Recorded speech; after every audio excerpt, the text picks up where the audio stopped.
folks, it's Jeff here.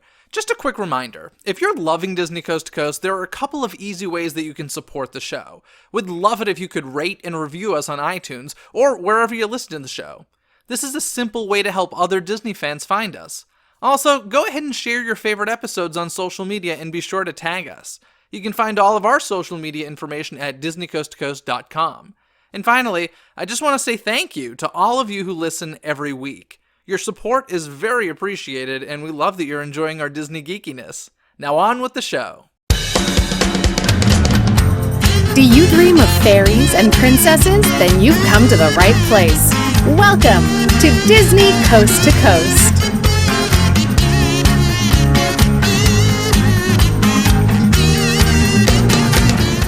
Hey folks, and welcome to Disney Coast to Coast, the ultimate unofficial Disney fan podcast. I'm Jeff DePaoli, and today on the show I have my friend Brandon Santoro with me, who is a director and designer for the themed entertainment world. Hello and welcome to the show, Brandon. Thank you so much. I'm so glad we only spent a few minutes discussing what my title would be. I don't even know.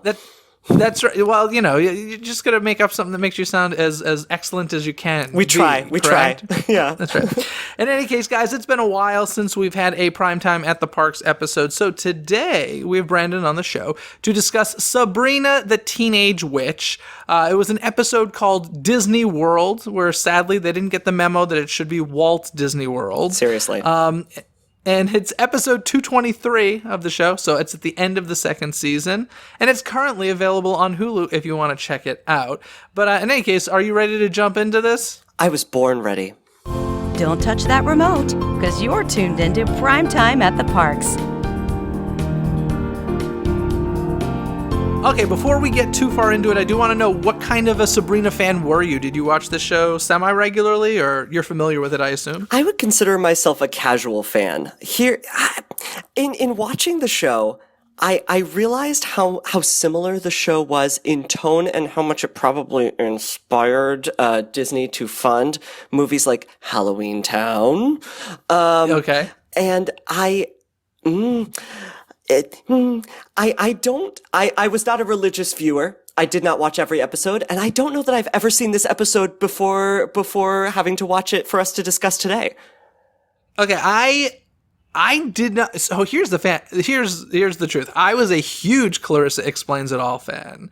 Like, loved that show. Yes? I'm with you.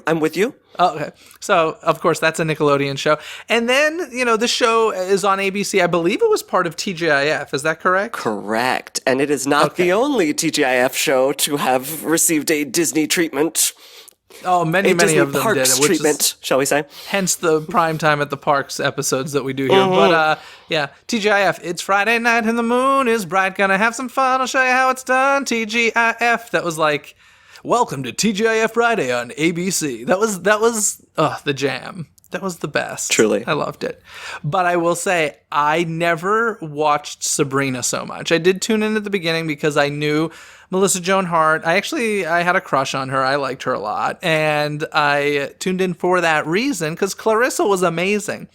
But there are a couple of actors on this show who shall remain nameless that drove me up the wall. I feel like they don't have to remain nameless. I'm now very curious. We won't tell anyone, Jeff. I mean, there are some of the older characters on that show are just like nails on a chalkboard for me. Got it. And so I did not watch this show religiously. But of course, doing this Primetime at the Parks segment, I eventually had to do Sabrina the Teenage Witch. And several of you out there mentioned, Sabrina, you got to do Sabrina. So that is why we're doing it today. So, Brandon, why don't you give us a little short synopsis of the episode to start off here? I didn't know there would be a quiz. All right. Oh. All right. So, Sabrina, as part of her latest test to get her is it a witching license or a witch's license? That's not coming to me. It's one of the two, and it's very important. It's one of those two. It's very important to fans. So fans, we said them both. We said them both. All right. As part of her witch's license, is forced to go to Florida, and particularly, would you believe, Walt Disney World. Not just Walt Disney World, but Disney's Animal Kingdom. And Although she's initially confused, she soon learns that her next test involves several rare tropical plants that she has to hunt through the park, which apparently is allowed in this era of Disney, right before Animal Kingdom's grand opening. You were apparently allowed to traipse through and off the beaten paths and pick tropical plants constantly. But anyway, she is tasked with creating this potion, and this potion inadvertently turns her best friend and her best enemy into zebras. And Sabrina is forced to solve this problem. Meanwhile, back at the farm, in the hotel room, Salem, her beloved cat, her talking beloved cat, has stowed away and is causing some mischief in the hotel room because he's become obsessed with room service. And her aunts, in the meantime, are living their best Disney resort life. And I always get them mixed up, and I'm going to be so hated on. It's Zelda. Aunt Zelda is obsessed with bones and archaeology and has become a huge fan of Dinoland and finds a real dinosaur bone that she enchants and eventually resurrects as a caveman. And Aunt Hilda is not too happy with her, and hijinks ensue. And that was a wonderful synopsis. I love it. It was better than the episode. Hijinks ensue. There just should have been a title card that just said, "Yeah, this is what happens now. Hijinks ensue." So the thing that I found so interesting about this was like, it kind of, and I guess it makes sense, but they kind of have the liberty to do anything on their show because their main character is magical. Not just the main character. There are several magical characters on the show. Yep. And okay, so this is how little I actually know about the show. It's a secret, right? Nobody knows that they're witches. At this point in the series, and it's depending on which canon you believe, and honestly, I don't know the series well enough to know which canon we're always in, you know what I'm saying? But in this episode, yes, it is her best friend and her enemy and all of her Sabrina's peeps at school do not know and cannot know that she is a witch. Okay, so there's, I mean, right at the beginning, the opening little tag of the show, there's just this random, like the principal's walking by or whatever role that gentleman plays. He's like walking by and they're like, oh, so random class trip to Florida, like out of nowhere. I'm like, what's the explanation for this? And then there's that dude who's like kind of is mentoring or testing Sabrina, and he's the one causing the magic so that this character says, oh, we're going to Florida. And it's just totally random. I'm like, oh, okay. It immediately was like, all right, we can just do whatever we want in this world. It's her latest test, yes. So he's overseeing all of her testing. Okay. To become a witch. And I loved, so one of the things I always talk about in these episodes is how much does it feel like a commercial? And this is one of the most heavy, over the head, hitting you with a club, come visit Walt Disney World in Disney's Animal Kingdom episodes I've ever seen in my life. Let me call back to Universal Studios' acclaimed hit, The Cat in the Hat. Let me just throw back to the delightful scene where they're going down the log flume, the Quan. The Michael Myers movie? I do mean that exact one. And they're going down the Quan, the log flume, and they're going down. The little boy says, "This is amazing. It's just like a ride at an amusement park." And Mike Myers turns to the camera and says, "You mean like at?" Holds up the current park map for Universal Studios. Universal Studios, wink, ka-ching. It's there are similarities here. That was literally the only moment in that Cat in the Hat movie where I laughed. It's amazing. That movie, I hated it so much. And here's the thing, just to go off topic for a second, I was a big fan. I know there's mixed opinions on this, but I actually really like the Jim Carrey Grinch movie. And this was soon after that and kind of in that same realm of like the very Rick Baker makeup and stuff and live action Cat in the Hat. And it was just terrible. They totally misidentified what was successful about the Grinch. They thought the naughtiness was what was successful. They misidentified what was successful about the Grinch, and they thought that the naughtiness and raunchiness was what made it a successful film. And Gotcha. it was his incredible transformation. It was a very solid performance. Yeah, and I'm actually really curious to check out this new Grinch because it's so funny. So there's another Grinch movie, way off topic, but whatever. This is what we do here. There's the new animated Grinch movie coming out this November from the Illumination people, I believe. And when I first heard about this a couple years ago, I'm like, how dare they just made a Grinch movie? And I'm like, oh no, that was 17 years ago, 18 years ago. Like, man, time flies. So And I now guess we it's need time for another minions. Grinch We need movie. Grinch minions. And we Oh, need the please don't song give them- Happy to be in a Grinch film. If the song Don't Happy is give not in them every any- Dr. Seuss film, we can't function. No. So in any case, back to Sabrina. As I was saying, it very much feels like a commercial. There's actually a line where Zelda says, she goes, "There's a new paleontological dig at the new Animal Kingdom theme park." And I was like, are you serious? Did she really just say that? Like, plus, that's probably the last thing I think about when I think of Disney's Animal Kingdom. Digging up the bones in Dinoland, This USA? is what they chose to feature. This is what they chose to feature. Yeah, I mean, the park wasn't, they would have shot this before the park opened. That is very true. A valid point. So I guess nothing probably was ready, but man, it was, are there any other moments that you specifically remember of being like, wow, they're really selling this? There's an amazing shot of Libby holding the first park map and doing everything that she can to keep the park map fully facing the camera and like fully exposed. It's incredible. You should watch it back. It's really enjoyable. She's doing everything that she can with her hands to expose the park map and with her face to say, I'm not doing anything with the map that's currently in my hand. It's incredible. Yeah, it was interesting to say the least. Now, there was I thought, speaking of things not being ready or complete, I do think it's funny that one of the attractions that was featured is one that was gone really quickly, and that's the Discovery River boats that they were riding in it. And there was even a line about, did you see that cave with the fire-breathing dragon? And I just actually remember riding that as a kid, and of course that was the only sign of the dragons and stuff since we never got Beastly Kingdom in that park. But I thought it was funny, some of the things that they decided to focus on. It's like, okay, that attraction didn't last, that attraction is really nothing special, and they would reference other things like, oh, I'm gonna go see the Festival of the Lion King, but never show any of that. So it was kind of funny. It was all over the place promoting the new park at Walt Disney World. So With only about a third of it, to my impression, only about a third of it actually being shot within the park. well, something very interesting I've noticed with all of these sitcoms is, of course, they're staying at Walt Disney World resort hotels, but the hotel rooms are always a set, which is to be expected.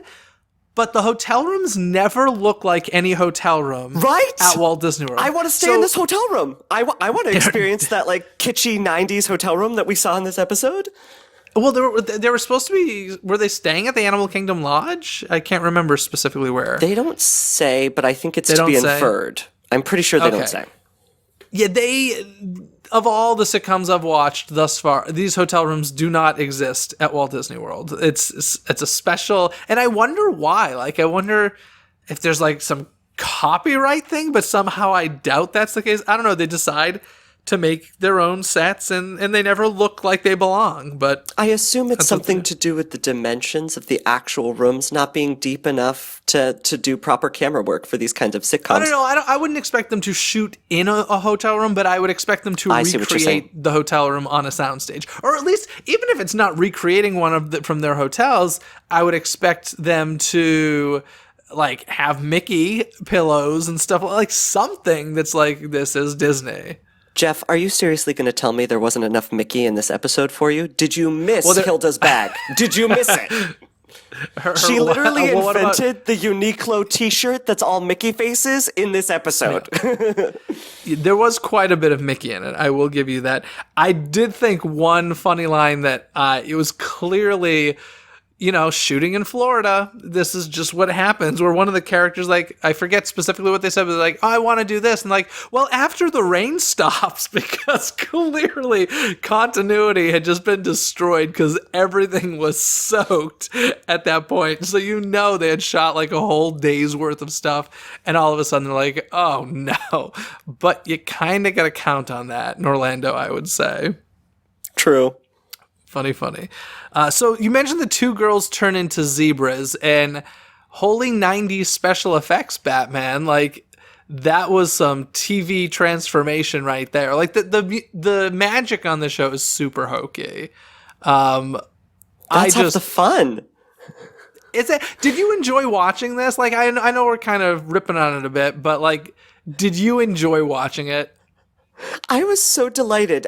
My favorite character by far was Salem, and that was the reason I watched the show. I loved his sass, Salem the cat, and I loved his sass, and I loved his antics and his B stories, and I really liked the aunts. Ironically, I was not like Sabrina, and the storylines that they wrote for her, at least earlier in the show, did not appeal to me. I really liked the comics. I really liked the animated show.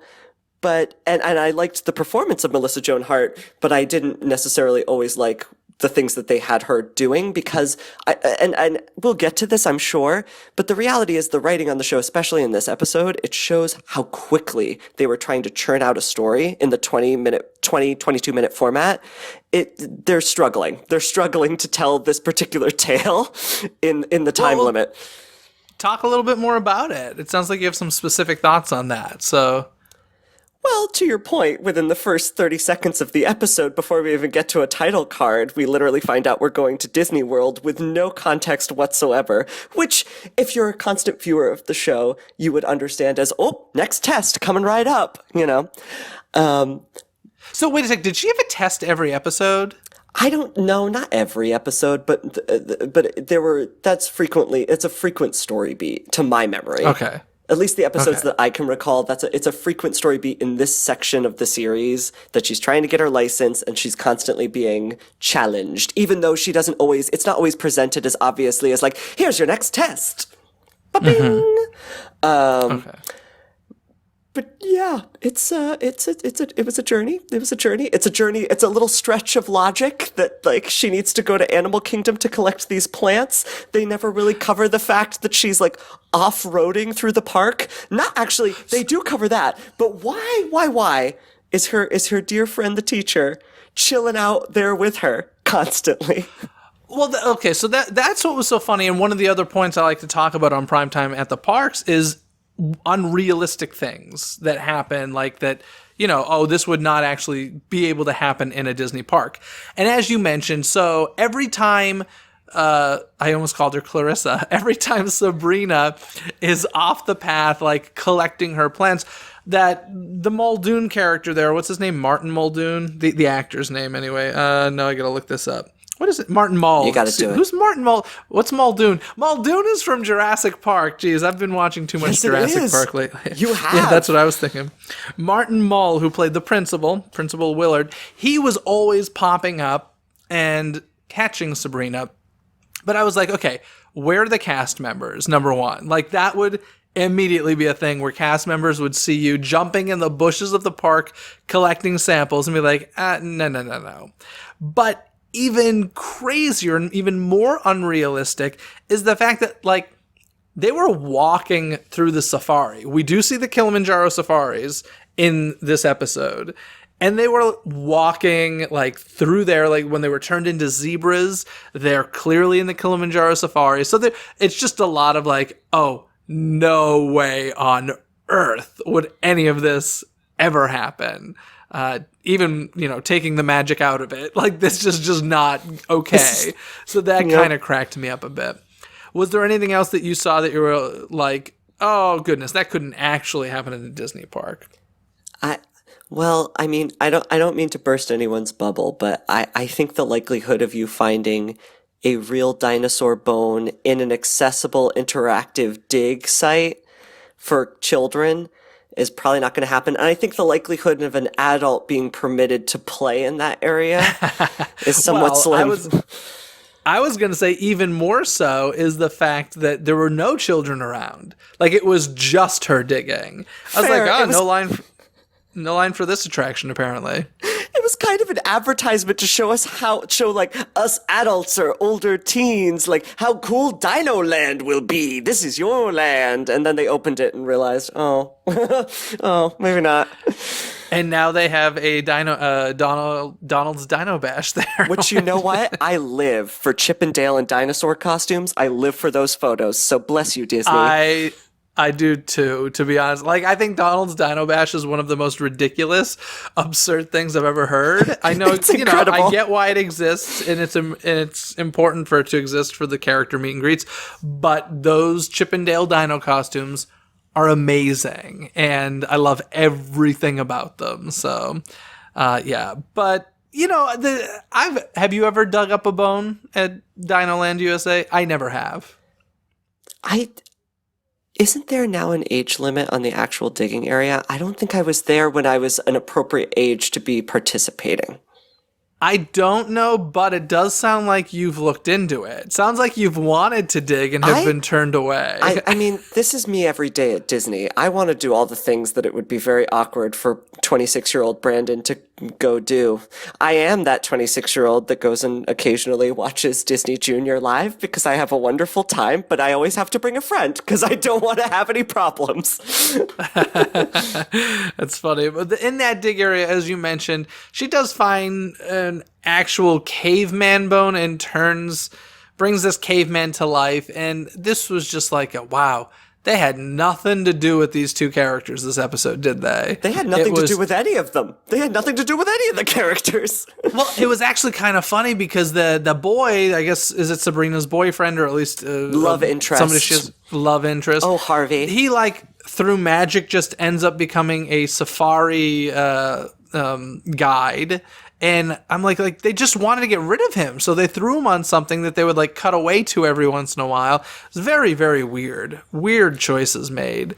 Pop quiz. He says something instead of Jumbo, and I know we're doing trivia later, but this is just a fun pop quiz. He says something instead of Jumbo when he greets his vehicle. Do you remember what it is? I don't remember the exact word. I have no idea. What did he say? It's something to the extent of, and granted this is a one-time view, so someone will correct us, something to the extent of Carabuni. Carabuni. Welcome aboard, everybody. I wish he had said not the zoo. Hey! I think not the zoo was a great advertising campaign. I'm It's a big incredible. fan of that. But one of the things that I, especially considering how much time they spent in Dino Land USA, I was kind of bummed that we never saw any of Dinosaur, back then it would have been Countdown to Extinction. But, I would have liked to have seen some of that. Now, forgive me. I may not be a great Disney fan here by admitting this. I'm not positive, but I don't know that Countdown to Extinction actually opened on time. I think it did. I'm pretty sure it was an opening day attraction. I believe you. I'm with you. I'm not gonna challenge you on it. Well, let me ask you while I Google this real quickly. Did this episode, so if you were somebody at home watching this on TGIF and you had heard about Disney's Animal Kingdom opening soon, would this episode have intrigued you to go and check it out? 125% not. Really? It really failed to actually capture anything of the park, because the things that they showed, they don't actually even, when they're on Kilimanjaro Safari, they actually make a reference to the Jungle Cruise. At least that's how I interpreted the line. When Harvey explains that it's basically he's saying that's not an animatronic, that's a real animal. And they never show any of the real animals except for the best friend and best enemy that are transformed into the zebras. We never actually see that Kilimanjaro Safari is truly a safari. You don't even actually see what the attraction is. No, they cut to animals. We definitely got shots of animals. Perhaps I'm selectively remembering then. I was gonna say that I think it was like B-roll stuff. We didn't really see it with the actors in the shot, but they definitely cut to animals like between shots and stuff. And there was a flamingo that chased your favorite Salem. That happened. Oh, too true. How could I ever forget? Yeah. Best moment Now ever. I've always found the animatronic Salem to be quite hokey and silly. Just because you know what it is, I always compared Salem to Thackeray and Hocus Pocus. I knew it was coming. And that was such a good animatronic cat. And I get it. It's a feature budget versus a TV budget, but I don't know. I always thought that it was kind of bad on Sabrina the Teenage Witch. It's awful. And it, like, so. It looks even terrible. Even as a fan, you say it's awful. Of course. Let's see. Dinosaur is a dark ride attraction at Disney's Animal Kingdom, originally named Countdown to Extinction. It opened on April 22nd, 1998. So there you go. And we missed that asteroid. Oh, what an effect. Yes. So beautiful. Yeah, I recently found out that was actually a different finale to that attraction. So right now, is it the Carnotaurus that you at the Indiana Jones, boulder sequence rolling toward you is now a Carnotaurus, I think, and before it was actually the meteor, which I didn't realize. Yes. So I would like to go back and ride the original one again. Apparently it was super rough, but I did ride it when it was Countdown to Extinction, and I remember in front there was a Triceratops statue instead of the current dinosaur that we have from the film. And Yep. I have fond memories. And there were McDonald's banners everywhere because McDonald's sponsored Countdown to Extinction. So fun times. So if you had written and or directed this episode, and let's pretend everything that was there opening day was open, what would you have done? What things would you have said, I want to feature this because this will help sell Disney's Animal Kingdom? Well, help me and everyone listening out that might not remember. Let's go through what were the opening Animal Kingdom Day attractions. We know Kilimanjaro Safaris was open in a version. We know they had Kilimanjaro Safaris. They had the riverboats, the Discovery riverboats. They had the Festival of the Lion King. They had Camp Mini Mickey. They had Countdown to Extinction, and I don't know about Dinorama, to be honest. They had, what else did they have? Was It's Tough to Be a Bug open at that point, or was that a later edition? Okay, great. Nope, that opened before the movie even. That's right. Yeah, that opened months because A Bug's Life came out in November, I think, of 98, and that opened the park in April of 98, which was cool. So there's that, and trying to think what else. There's probably the bird show, is my guess. To be honest, I'm not sure about the concept of a Sabrina episode, period, featuring Animal Kingdom because of the values of the park that they were so heavily pushing. Everything about Sabrina was so, to use your word, hokey by design, and that was sort of the fun and delight of the writing and the actual production of the show, that seemed to clash a little bit with the values of the park that they were trying to actually sell. Yeah, I probably would have featured something from Festival of the Lion King. Fair. Just to get Disney characters, recognized. In fact, I don't even think there were any Disney characters in this episode, were there? There was no running into Mickey or anything. No, it was all in the merch. It was all in that t-shirt merch. Hilda was dressed to the 9 3/4 with her purse, her t-shirt, her hat. It was everywhere. And I will say, they did have the stuffies on the hotel room beds. Yeah, but that's a little weird, actually, now that I think of it. Animal Kingdom wasn't one of those parks that when it first opened, they were trying to keep characters out of it, was it? It wasn't like an Epcot situation. I do think it was true outside of Mickey and Minnie. Camp in terms Mini Mickey. of Fab Five, I don't think they were trying to push anyone outside of Mickey and Minnie because Rhodey's entire concept was that this is the future. This is the new version of our dream for Epcot. We can't fix Epcot yet, but meanwhile, have this. Yeah, I mean, Camp Mini Mickey was definitely the place to go meet the characters. And you know what? Maybe that Pocahontas show was there opening day. That might have been there over at Camp Mini Mickey. But I don't know. I definitely would have shown Festival of the Lion King to promote the park. Like, that's something that a kid immediately would see and be like, oh yeah, like that's a fun thing I want to do.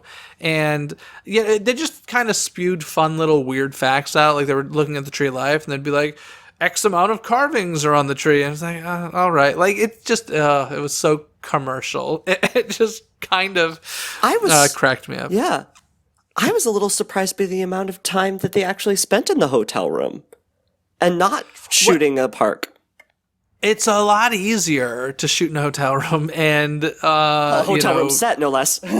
yeah, a hotel room set, and a lot cheaper. And they had to fill the park with guests, and so they had to get extras. I don't know. It's just more complicated, I think, to shoot inside a theme. Plus the rain. I'm like, it rains constantly and inconsistently, and you cannot predict it in Orlando. And shooting at a theme park, especially certain times of year, has to be nightmarish, Disneyland's much easier to shoot in than Walt Disney World.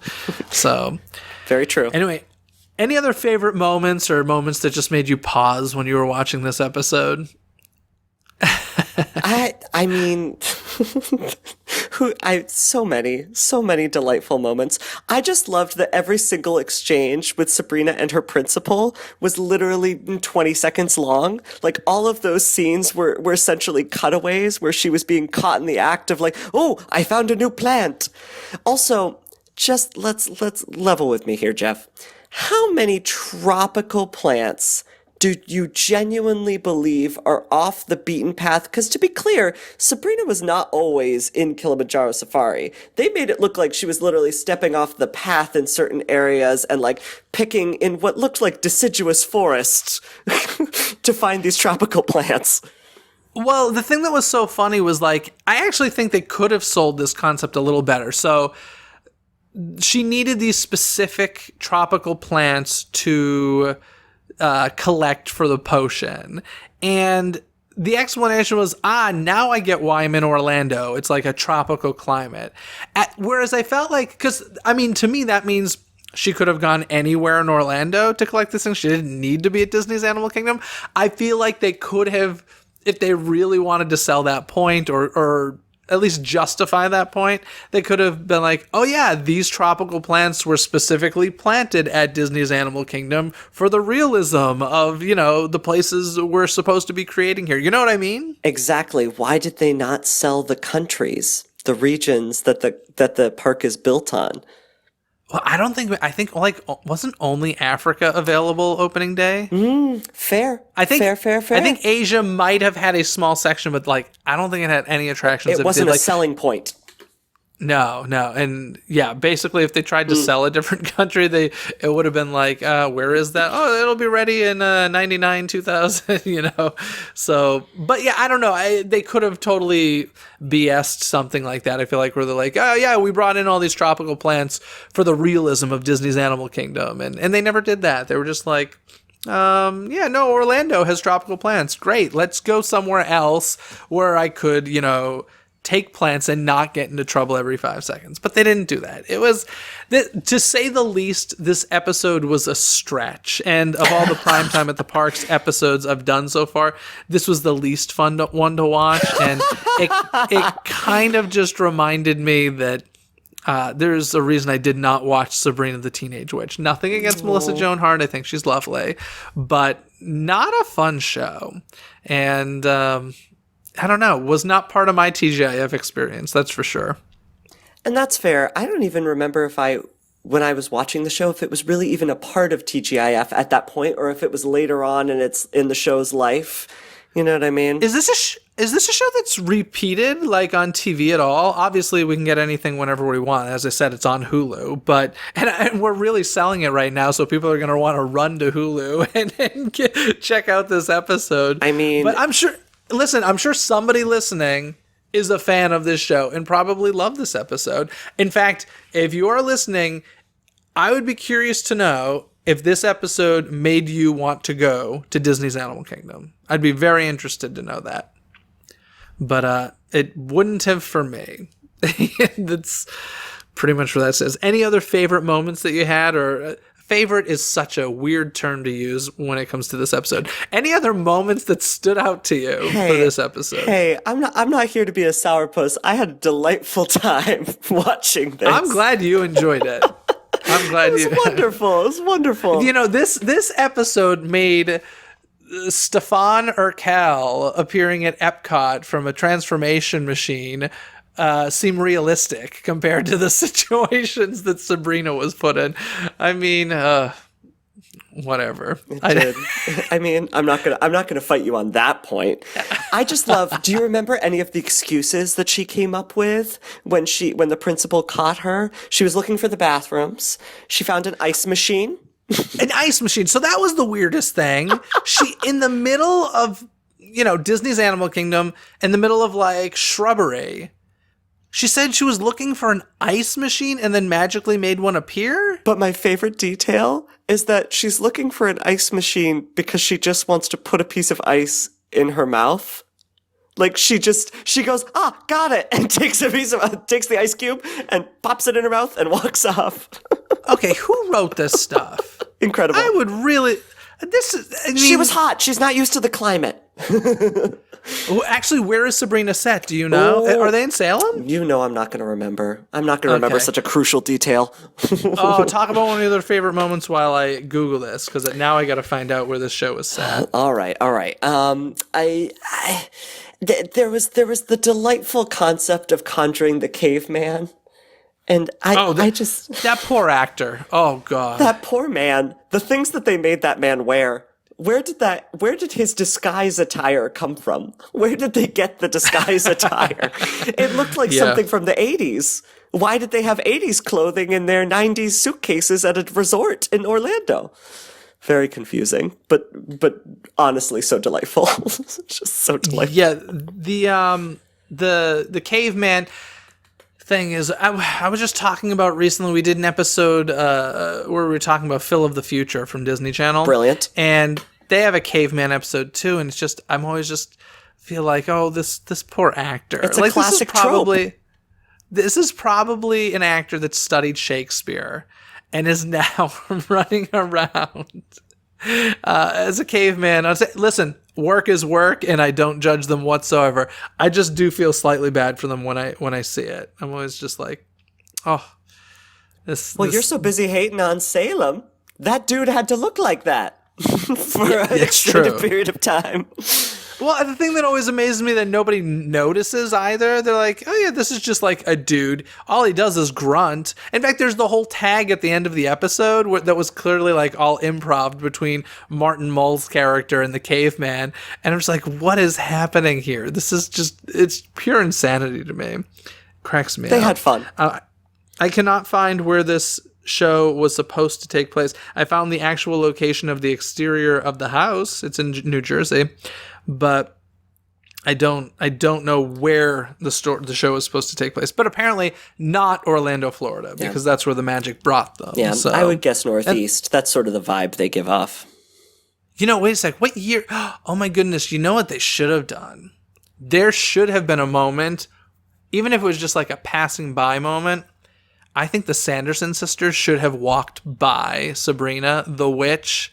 The Disney witches should have walked by Sabrina and just like looked at each other for a moment. We're like, oh yeah, like they recognized each other. Like there's this witch academy that they all belong to and know of each other. Come on, that would have made it delightful. If only it had been a hit at this point.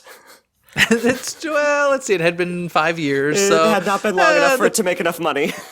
Yeah, the cult status hadn't hit yet. But I mean, there are plenty. Or Maleficent, she's a witch, right? I mean, there are plenty of Disney witches we could have chosen from. But fair. I don't know. They didn't hire us to write this episode, sadly. They did not. And frankly, even at the young ages that we were when this came out, how old were you? Were really young when this was on. Then. I was a baby. This is 98, correct? Yeah. So I would have been 6. Okay. We probably could have written as good an episode as we got here. That's all I'm going to say. I would have changed the caveman to a Yeti in a disco outfit. And I would have just said, you're welcome. Yet. I would have said, you're welcome. There's foreshadowing. You would have been foreshadowing the future of Disney's Animal Kingdom. Hey, it's magic. It's all magic. Yeah. Anyway, is there anything else you want to add? Because I don't have much else to say about this episode. Are you tired of vamping on the unpleasantry of Sabrina? Here's the thing. I don't like to, I'm well aware that like there are people out there who love this show.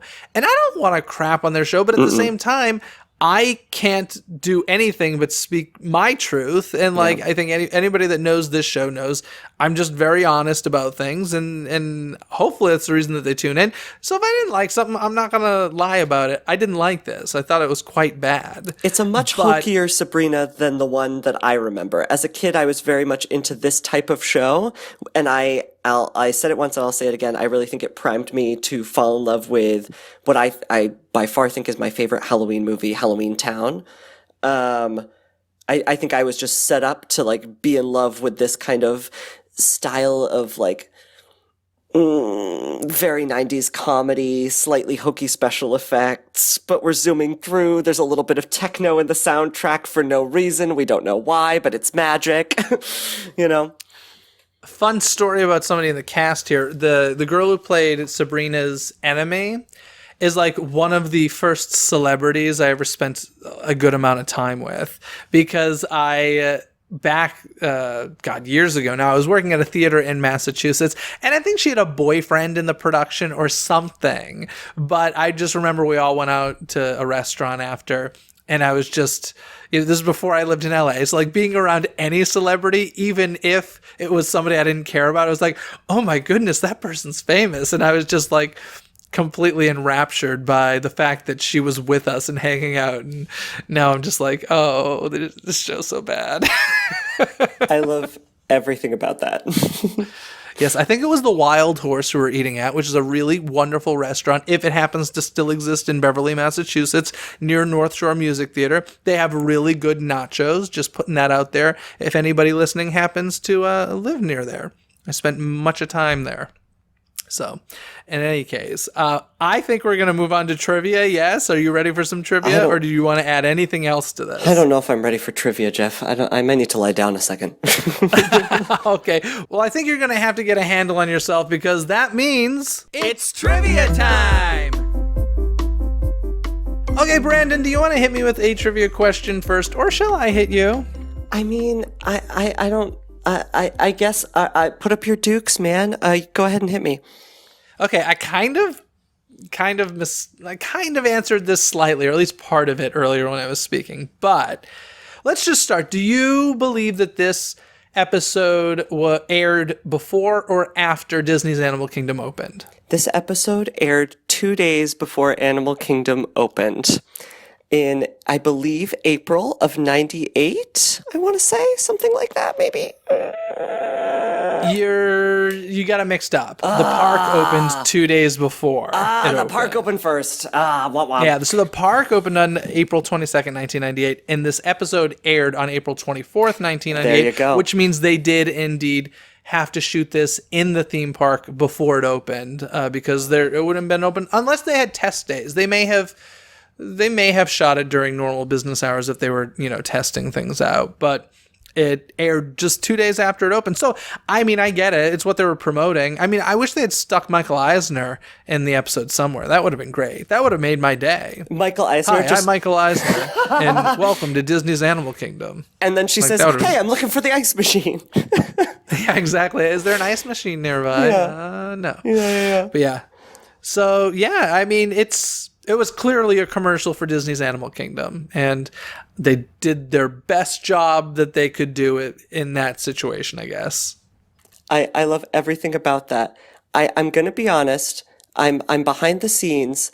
I've in all of our excitement, I've forgotten the actual answer to my trivia question, and I want to make sure. I don't want to steer you wrong. I want to give you every chance to get it right. So here we go. We're doing the googly do. We're making it happen.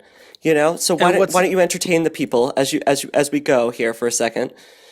Well, what's the question? I can at least think about the question while you look up the answer. Well, as you may have discovered, Jeff, there are very few existing trivias about this specific episode, and I was trying to think, okay, well, maybe I'll do something about Melissa Joan Hart or something more general about ABC.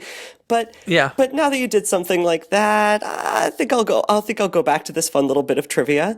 There is a fun moment that you cited at the end of the episode where Vice Principal Kraft mentions that he has always liked the paintings of Edward Munch. And he mentions that the painter is Swedish. Edward Munch is not Swedish. Do you by any chance know? Do you know what the mistake was? What did he get wrong here? Yes. Where was Edward Munch from? Well, first of all, I don't even remember this moment, but he's not Swedish. Is he German? He's not. The only reason I think it's a delight, and it cites back to Disney, is, and excuse me, it's not Edward. My eyes are just not good. I don't know how to pronounce it, so forgive me, world. It's spelled Edvard with a V. Okay. But he's in fact Norwegian, so he really should be chilling out with poor Anna and Elsa. There should be a whole section for him. That would have been some foreshadowing as well, wouldn't it? Yeah, right? Right? Just a decade or so early, but still. I don't even remember that moment on the show. That was the tag, you're saying? This is the tag, and it's literally, if you Google trivia about this episode or like fun facts, it's the only thing anyone has to say other than the fact that the park opened... I'm going to mess it up again. Which is it? You say it. You got it right. April 22nd is the opening of the park, and this episode aired on April 24th. There you go. Both in 1998. 1998, which once again I will remind people, so that means, what do we just have? We just had the 20th anniversary of Disney's Animal Kingdom, which means it's now been 20 years since a new theme park at Walt Disney World, which means it's been too long. Womp womp. Anyhow. Yeah. Anyways, guys, I think that's going to wrap things up for Sabrina the Teenage Witch, the Primetime at the Parks episode. I hope you enjoyed it. At the very least, I hope if you are a fan of Sabrina, you don't hate us too much by the end of this. But Brendan, thank you so much for joining for this episode. Absolutely. Thank you for having me. And before we get going, folks, I do want to let you know about something that I recently did for the Patreon supporters of Disney Coast to Coast. Now, every month I record an audio commentary on Disney films, and it's just kind of like my random thoughts while I watch a Disney movie. But this most recent one that I did is actually all about an audio commentary for Honey, I Shrunk the Kids, which I know you all hear me talk about all the time, my love of Honey, I Shrunk the Kids. So if you really want to know what's going on in my head while I watch Honey, I Shrunk the Kids and why it brings me so much joy, head to patreon.com/DCTC. See how you can check that out as well as other rewards. Of course, don't forget to leave those 5-star ratings and reviews on iTunes if you're enjoying the show. It helps other Disney fans find the show more easily. And actually, I recently heard that if you left a review a long time ago, like 3+ months ago, you can leave another one. So even if you've done it once before and it's been a while, if you're still enjoying the show, go back, leave 5-star review and rating there. It helps other people find the show more easily. Of course, every week on Twitter, we do the Twitter poll. So make sure you go to DIZNEYCTC on Twitter and start following there. Other than that, folks, have a magical day. Bye. Thanks for watching Disney Coast to Coast. Have a magical day. Disney Coast to Coast is produced and hosted by Jeff DePaoli. Learn more about the podcast and become a supporter at DisneyCoastToCoast.com.